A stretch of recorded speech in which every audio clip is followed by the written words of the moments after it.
guys and gals? Nary here from Drake Wayne Gaming. It's something on Twitter, the Gaming Drag. Today I'm coming back at you another Let's Play episode of Lust Shards, Tate's Path. So yeah, let's go ahead and jump right back into it, shall we? Alarm chain, you were up, and let's go. Stay in the... what is it? Stay in the camp. Okay. What do I want to do? I don't want to go to Bangtown. Not quite. The bear points at the piece of cloth hiding my junk, rising rapidly. The other two look slyly at each other. Didn't you say they're kind of shy, but still very freaky? I did say that. Usually they're simply afraid of asking.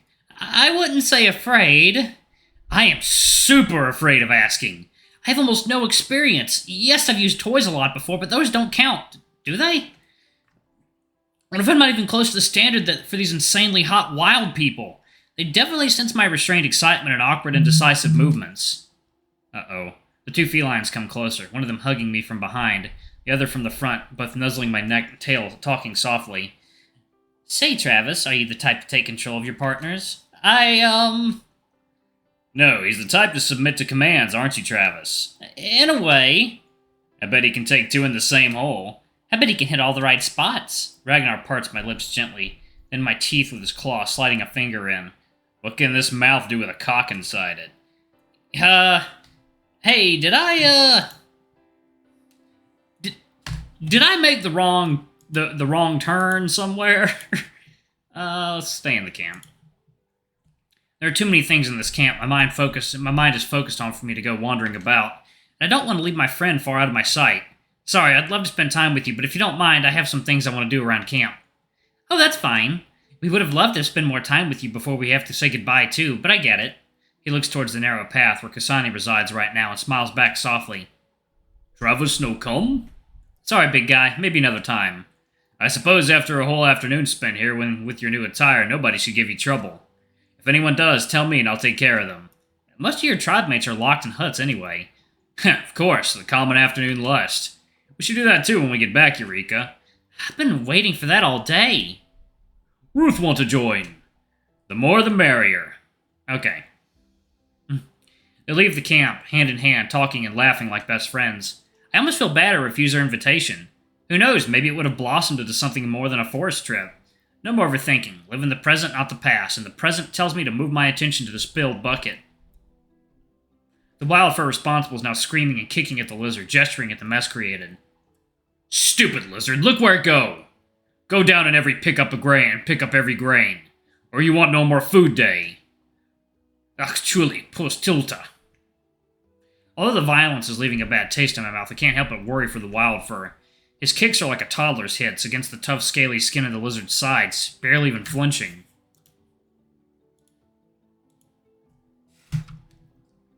Ooh, that's some good water. Okay. I think he hurt his foot trying to hide his limp as he walks away. Not to mention that the lizard could simply bite his head off and be done with it, but instead he kneels down and starts gathering each grain by hand, until the wild fur gets bored and walks away with a last spat and scornful look. That is going to take forever. The fact that most of the camp is covered by grassy patches with small rocks scattered around won't make it any easier. I don't want to make assumptions, but I haven't seen the lizard eat anything while I was here. His job at the feast was making sure the torches were kept lit and no fire started by accident, as well as pouring drinks whenever the actual servants were busy with something else, like massaging the chief's shoulders and feet. I have to keep in mind that intervening would also be a bad idea, especially without Ragnar, Eureka, or Ruth around. I make my way back to the feast part of the camp. The excitement about these new guests has died down. Nobody gives me more than a glance. At least I won't attract attention to what I'm about to do. Oh, would you look at that? I was wrong again. Everything seems peaceful in other parts because my friend decided to show off his powers in this clearing, stirring a crowd. The cat is flying Nightfallen very high in the air before letting them drop slowly with his floaty magic, however that works. He does it again, and again, and again while being cheered on, wails of excitement even scaring the wyvern. He notices me and teleports in my face. Hey, what you doing? Want to go on the Kasani ride? No thanks, I know what that's like. Your loss. Are you sure it's wise to fly multiple people like that? Combine it with teleporting and other things? You know we just had a battle earlier, right? You should be conserving your energy. Heh, it's fine, Mom. I'm full of magic and energy after that meal. I can't let everyone down. Look how happy they look while falling. I just want you to be safe. I'll make sure to leave. I don't make sure to leave a little bit so we can go home. If I somehow go overboard, we can just stay here one more day. No big deal, right? Just you and me sharing a tent. Nobody else around. We have a test tomorrow. Did you already forget? Oh, that. Well, don't make that face. I promise I'll have enough magic to get us back, okay? Promise. In fact, we'll go right after I'm done here. Give me like 20 minutes. Alright. I'm just glad you're fitting in with your family. Thank you. Now, if you'll excuse me. He teleports back to the cheering crowd, picking another Nightfallen to give a ride to. He values honesty above all else, so I shouldn't be worried he'll break his promise. I have other things to worry about after all.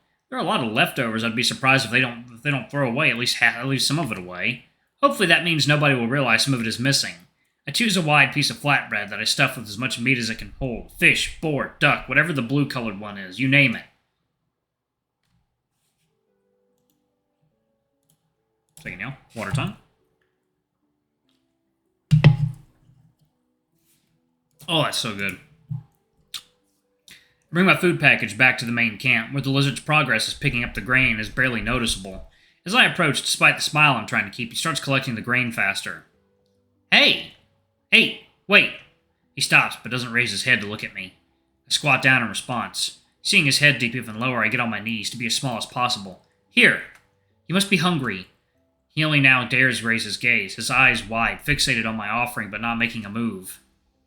I gently and slowly place my hand on his and raise it. His chained, rough hand, almost twice my size, dangerously sharp claws in sight, paired with hands strong enough to crush skulls. Information that makes me nervous, but I can't back down now. I place the food in the reluctant palm, and he starts eating, there and then. Thankfully, the thin pieces of cloth around his muzzle do not do much to slow him down. What's with this all about, then? I start gathering the grain in his stead while he's busy, something I quickly realize is completely ridiculous. It really feels like there's no end. Each piece I grab seems to spawn another, not to mention the dirt you have to clean. The lizard finishes the food with the last satisfying bite and rushes to help. His large fingers, although furless, are even less useful in this situation. They spend more time brushing against mine than picking grain. Cool, you're having a moment with a literal animal. Somebody call the police. He's not an animal, you ignorant excuse of a demon. Wow, that felt a bit personal. Call me when it strangles you to death so I can laugh. Better yet, I'll call you right now to help us with this stupid grain that dumbass wild fur made him spill. And if you hit me with the why should I question one more time, I'm holding my breath until I pass out. You're becoming more and more unlikable. My request, or more like threat, worked, as all the remaining grain, which was a lot more than I thought, rises up through the grass and dirt and flies into the bucket. It's so nice of you to show up again, by the way, even if it was just to insult me. What's the occasion? My favorite character in that show moved jobs. They just got him out for no reason. Ah, I remember that part. It did suck. The Office. Are you watching The Office? The lizard seemed surprised by the spontaneous magic. Don't worry, that was me. Here. We get up and I hand him the bucket. I wouldn't mind carrying it myself, but we're already getting weird looks from the few Nightfallen still around. Just because I stand so close to him, if he walked around empty-handed while the guest was carrying the weight, that would not generate good responses. Do you have a name? He does not respond, but glances in my direction. I suppose if so many wildfurs don't have a name, a savage one won't have one either, right? Do you mind if I call you Lizard? Really? You're gonna call the lizard Lizard? He cringes for a second, but no response again. Perhaps not. Do you mind me giving you a name?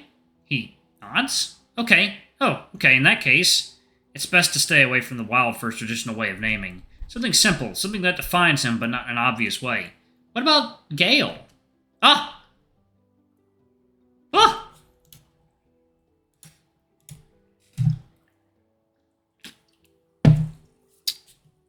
Alright, so this savage wildfur is apparently a lot smarter than I thought. I already thought he was pretty intelligent, thought he was hiding it. So this calls into question their teachings about savage furs. Savage Nightfallen. Interesting. The lizard looks startled for just a moment before blushing? Blushing and nodding slowly. He likes it way more than I thought he would. My heart will never be strong enough to tell him that I took the name from a video game character, a slave knight. Not that he'd even know what a video game is. I can feel Scribble's muted laughter in the back of my mind. What's so funny? Do you even know what that name means in the old language? No, I just took it because it fits him. What does it mean? Beautiful and generous. You're basically flirting at this point. That just makes me like the name more. But wait, you're supposed to be embarrassed. I thought you missed my teasing. You're gonna have to try harder. In the meantime, we get to a storage area that slumps underground a couple of feet. He dumps the bucket in a large barrel before coming back out. I attempt to follow to our next destination, but he turns around and blocks my way, looking at me in the eyes with a determined look as if asking, "What's your deal?" I just think you deserve a break, but I don't have the authority to give you one, so I decided to help you. Can we go now? That is not a satisfactory answer for him. Look, my friend, the little black cat is too busy with his new life. The new friends I made are away from camp, so if you want to know why I won't leave you alone, it's because I'm bored. Can you accept love out of boredom? It's not fake kindness, it's just conditional. I don't know how much of that he understood, but it was enough for him to soften his expression and body language and allow me to accompany him further. So, where to, Chief? He cringes again. Right, the Chief is your leader. Where to, boss? Gale points towards the burned-up pillar. Ashes of flowers and other offerings that were around the pillar littered the ground in the immediate vicinity. Not to mention the half-burned pillar that still stands, looking black and fragile but still heavy. He picks up another larger bucket than the one before and starts gathering the ashes up with his bare hands as they crumble to dust at the faintest touch. You have to gather all the ash? He nods. Everything? He nods again. What is this? Who the hell do they think they are, Cinderella? Who the hell do they think you are, Cinderella? Gale stops to look at me, curious about my little outrage. Nuh-uh. Gather the grain from the grass and the ashes from the sand and dust. What's next? You're not allowed to the ball? He tilts his head, curious. Scribbles, do something about this. What do you want me to do? Can you teleport all this crap out? I'm not good at teleportation, but even if I was, I could only work with the big pieces. I don't know your powers. Just find something useful. I could probably gather every piece of ash in the camp in one spot and then throw everything as far as I can. How far is far? A mile over the trees? Perfect, do that. Hold your lizards, you don't have the energy for that. A spell like that takes a lot of resources. You need to find a source.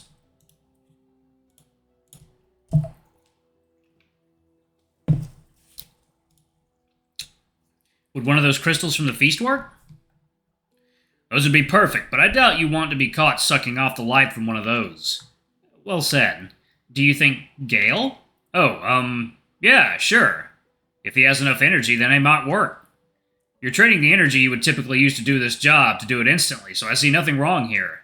Just make sure not to take too much, since I doubt anyone is a fucking savage fur who's fucking a savage fur regularly, so his energy could be on the lower side. Got it. Gale, do you mind if we hold hands for a moment? I kneel in front of him and hold my hands patiently. He looks at his own chained wrists and black palms, trying to decide. Finally, he gives in and gently pushes his finger forward as I intervene them for maximum contact. I focus and imagine draining him. I can feel his anxiety as the energy flows away from him, but he keeps calm. Is this enough, Scribbles? Barely. Can you perform the spells anyway? Yeah, but it'll take a bit of toll on your body. Not as bad as it would have if you didn't do this, but still. It's okay then, just do it. I don't want to steal too much from him. Your wish. I gesture to Gale to get up and take a few steps back, and the pillar begins to rise, removing itself from the ground, leaving a deep hole of at least 4 feet. How's anyone supposed to take that out? Small flakes of ash then fly towards it from all directions. From the roof of huts, from the branches of trees, even someone's loincloth. Why the loincloth? I'm curious about that. All of it sticks tightly to the pillar, even the smallest particle of ash, and it shoots in the air like a rocket, disappearing above the trees. Gale's expression in complete awe is the last thing I see before my eyes close. Yep, I knew it. Hopefully somebody finds you before he eats you alive. Although my eyes are closed and I lost most control of my body, I can feel big trembling hands wrapping around me. After a short while, I sense the comforting warmth of hay against my back, followed by the sound of hasty footsteps fading into the distance. Alright, I'm going to pause it right there. Thank you all so much for watching. Don't forget to like, comment, subscribe, ring that notification bell, and check out our Patreon if you can. It always helps. Before I go, I'm going to give a quick shout out to our lovely bronze tier patrons. Thank you all for all you do for the channel. We greatly appreciate your support. Thank you to our silver tier patron, Cade Silverman. Thank you for going a bit above and beyond. It's greatly appreciated. Thank you to our gold tier patron, Tresem Guy. You're awesome. We love you. Thank you for subbing to Ultimate Tier anyway. If y'all want to get your names in the credits, get access to all of our not safe for work contents as little as $5. Alrighty, I love you all, and I'll see y'all in the next video. Bye-bye!